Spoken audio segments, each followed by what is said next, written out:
अस्सलाम वालेकुम नाजरीन, ग़ुलाम हैदर खोखर। उम्मीद करता हूँ कि आप खैरियत से होंगे।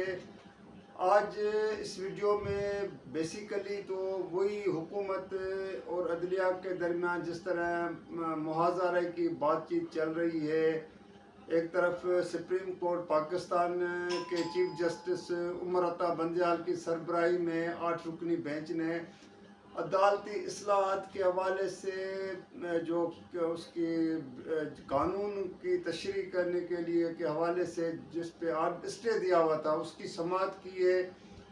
और फिर उसमें जो रिमार्क्स आए वो इंतहाई एक इम्पॉर्टेंट भी है। और ये जो मौजूदा हालात के मुताबिक ये तो एक पॉलिटिकल पार्टीज़ के लिए भी और ख़ुद अदलिया के लिए भी एक सोच का बड़ा मुकाम भी रखता है। और क्योंकि इस पे कई सवाल जन्म अब चीफ जस्टिस पाकिस्तान ने उमर अता बंदयाल साहब ने ये कहा है कि यहाँ पे हर सियासी पार्टी अपने पसंद के फैसले चाहती है। अब ये बहुत बड़ी बात है कि सुप्रीम कोर्ट पाकिस्तान के चीफ जस्टिस अगर ये बैठ के बात करें कि पॉलिटिकल पार्टीज़, ये सोच क्यों पॉलिटिकल पार्टीज़ के अंदर पैदा हो जाती है। लाजमी तौर पे जब पार्लियामेंट के अंदर जब वो तकीरें की गई थी जिस पे सुप्रीम कोर्ट के रजिस्ट्रार ने भी स्पीकर नेशनल असम्बली को तमाम रिकॉर्ड मांगा है कि पार्लियामेंट के अंदर जितनी भी तकारीर हुई हैं या जो कायमा कमेटी प्रिविलेज कमेटी जो है उसके में जो डिस्कस हुए हैं चीज़ें उसका भी रिकॉर्ड में। अब ये एक इससे आप अंदाज़ा कर लें कि मुहाज़राई का जो एक होता है ना कि ख़ात्मे के बजाय बढ़ती जा रही है।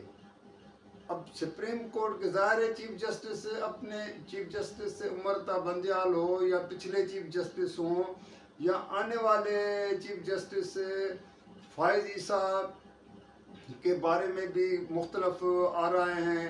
अब यहाँ तक ये है कि अपना चीफ जस्टिस उमर अता बंदयाल ने वो जो एक होती है गैदरिंग ईद के बाद जो ईद मिलन कहा जाए, अब उसमें तमाम 14 के 14 जजेस ने शिरकत की है। लेकिन फायज़ ईसा साहब जो मोस्ट सीनियर तरीन और मुस्तकबिल में के चीफ जस्टिस बनने जा रहे हैं तो उसने शिरकत नहीं की। उस पर भी कई सवालात जन्म ले रहे हैं, लोग उस पर भी कोई अपने अपने हर आदमी अपने जहन के मुताबिक जो है ना वो तबसरे कर रहे हैं। तो बात यह है कि एक तो जिस तरह ये जो एक तकसीम की बात आई है, अभी पीटीआई के अहम रहनुमा और वो जो हुकूमती और पीटीआई की मुज़ाकरात हो रहे हैं उस कमेटी के अहम रुकन है फवाद चौधरी, उसने यहाँ तक कह दिया है कि 8 जजेस एक तरफ हैं, 7 जजेस एक तरफ हैं और ये 7 जजेस को हुकूमत तकसीम कर रही है। तो मुझे यहाँ पे फिर वही बात आएगी कि 97 में जिस तरह उस वक्त भी नवाज़ लीग की हुकूमत थी, नवाज शरीफ वज़ीर आज़म थे, तो जजेस को तकसीम किया गया था। अब ये सूरत हाल उसी के से के जो है ना उससे मिलती जुलती नज़र आ रही है कि जिस पर उस वक्त भी सैयद सज्जाद अली शाह ने कहा था जब चीफ जस्टिस थे सुप्रीम कोर्ट के, उससे मुझे याद है कि उसके भी इस तरह केसेस में रिमार्क्स आए थे कि हुक्मरान अपनी पसंदी के फैसले चाहते हैं, जब उनके देखते हैं कि उनके पसंद के फैसले नहीं आते हैं या अदलिया जो अपने आइन और कानून के मुताबिक फ़ैसले करती है तो वो उनको कबूल नहीं होते हैं। उस वक्त सैयद सज्जाद अली शाह ने जो बात की थी और आज वही बातें जो है वो चीफ जस्टिस उमर अता बंदयाल कह रहे हैं।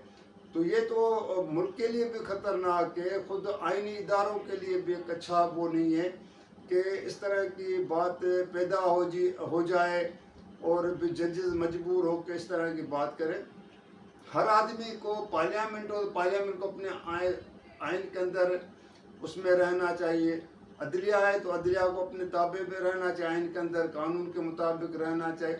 मैंने हमेशा यहाँ पे एक बात कही है नाजरीन के जजेस के जो है हमेशा फैसले बोले जाते हैं। अब यहाँ पे एक रवायत भी बहुत पड़ी है कि जजेस समात के दौरान ऐसा कोई रिमार्क्स दे देते हैं जिस पे फिर पूरी मीडिया लोग तबसरे करना, हालांकि इनको सुनना चाहिए। अब जैसे अब आज पाकिस्तान बार काउंसिल ने एक दरख्वास्त की, फिर हुकूमत की तरफ से भी आई कि ये जो है सीनियर तरीन जजेस की जो है या तो फुल बेंच बनाया जाए या फिर सीनियर तरीन 7 जज शामिल किए जाए। तो वो चीफ जस्टिस ने उसको रद्द कर दिया। उसने कहा जो 8 रुकनी बेंच समाअत करी, तो और ये भी चीफ जस्टिस का सवाबदीद इख्तियार है। माजी में इफ्तिकार चौधरी हों, साकिब निसार हों, जितने भी चीफ जस्टिस रहे हैं उनके ये सो मोटो केसेस अज खुद नोटिस जो लेते रहे हैं और हमेशा ये हुआ है। लेकिन क्योंकि इस मरतबा अब वो, क्योंकि एक तो जो आइन की खुलम खुला वर्जी हो रही है जिस पे अब ऐसे लग रहा है कि मुल्क में आइन है ही नहीं, क्योंकि 90 दिन गुजर गए हैं पंजाब में और खैबर पख्तूनख्वा में, तो इंतखाबात तो नहीं हुए। अब वो दिन तो पूरे हो गए। जो सूबाई निगरान हुकूमतें बैठी हैं वो भी गैर आइनी गैर कानूनी कहा जा रहा है, लेकिन बैठी हैं, कोई कहने वाला नहीं है। लोग या कानूनी माहिरीन तो यहाँ तक कह रहे हैं कि सुप्रीम कोर्ट 14 मई तक का इंतज़ार करी कि हुकूमत देखें क्या क्या इक़दाम करेगी, क्योंकि हुकूमत ने अभी तक तो इलेक्शन कमीशन को पैसे भी नहीं दिए हैं, कोई फंड्स भी जारी नहीं किए हैं, और इलेक्शन कमीशन तो वैसे हाथ उठा लिए हैं। अब ज़ाहिर 14 मई को तो ये तो तयशुदा, जो पिछले वीडियोज़ में मैंने आपसे डिस्कस किया था कि ये होना है ही नहीं। अब इस पे सुप्रीम कोर्ट, क्योंकि आइन पे अमल दरामद कराना सुप्रीम कोर्ट का काम। मैंने हमेशा ये कहा है कि यहाँ पे कोई जंगल का कानून नहीं है कि कोई भी कानून ऐसे मावरा हो के और उसको अपना कानून पे अमल न करे, आइन पे अमल न करे। अगर ये आइन और कानून पे अमल नहीं होता है तो लामाल है, फिर जो है ना एक जंगल का कानून बन जाएगा, फिर कौन उस पर अमल करेगा।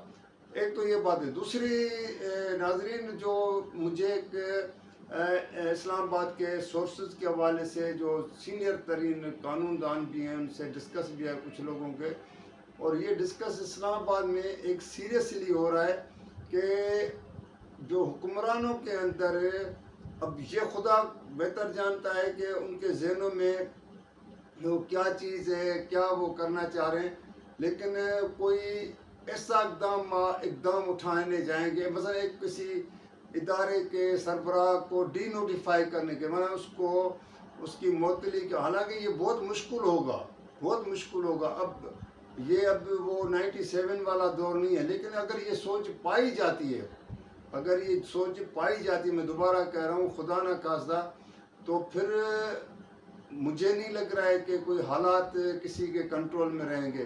क्योंकि एक तरफ इमरान खान ने इस बात पे अब उसने जो है ना, कहते हैं कि उसके अटल हो गया है उसका फैसला कि समझें, या उसने कहा जी अगर 14 मई तक असम्बलियाँ डिज़ाल्व नहीं होती हैं और अगर एक ही वक्त में इंतखाबात के हवाले से मुतफिक नहीं होते, जो अब जब मैं ये आपसे वीडियो शेयर कर रहा हूँ तो चंद ही घंटे के बाद रात को 9 बजे मुज़ाकरात भी इनके शुरू होने वाले हैं। अब रात को ज़ाहिर मुज़ाकरात होंगे तो कितने घंटे चलते हैं, उसके क्या नताइज आते हैं, लेकिन कहा तो ये जा रहा है कि ये मुज़ाकरात सिर्फ एक ढकोसलो है और हुकूमत भी टाइम एक निकालने के चक्कर में, नतीजा कुछ नहीं निकलेगा। तो खैर वो तो जब बात सामने आएगी तो पता चल जाएगा।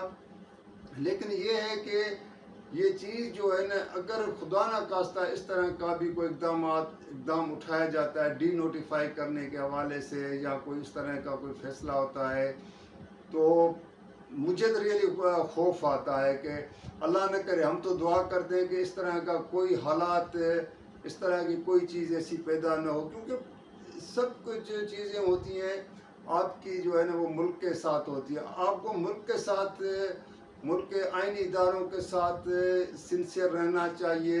ये ना हो कि अपनी ज़ात के लिए, आपकी ज़ात बाद में आती है, पहले मुल्क के आइनी इदारों का मामला आता है। आप अगर कहीं किसी कुर्सी पे बैठे हैं, जहाँ बैठे हैं, तो वो आप इस वजह से बैठे हैं कि आपके आइनी इदारे हैं, सब कुछ। यहाँ डिक्टेटरशिप इस वक्त नहीं है।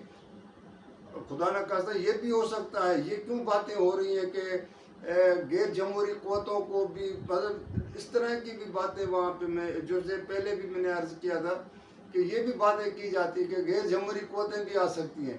तो अगर इस तरह की बातें भी होती हैं तो ये नाकामी या इस तरह की राह हमवार कौन करेगा? फिर ज़ाहिर वही लोग करेंगे जो इक़्तिदार के साथ चिपटे हुए हों, जो आइन पे अमल नहीं करते हुए, कानून की हुक्मरानी को तस्लीम नहीं करते हो। तो दोस्तों, अगर ये मेरी आज की वीडियो आप लोगों को पसंद आए तो आप इसको लाइक भी कीजिएगा, शेयर भी कीजिएगा, सब्सक्राइब भी कीजिएगा, और कमेंट्स में हमेशा मैं रिक्वेस्ट करता हूँ कि आपके कमेंट्स आने चाहिए। जब आपके कमेंट्स आते हैं तो मैं उसका आपको जवाब भी देता हूँ। तो अगली नई वीडियो तक के लिए इजाज़त दीजिएगा। अल्लाह हाफ़िज़।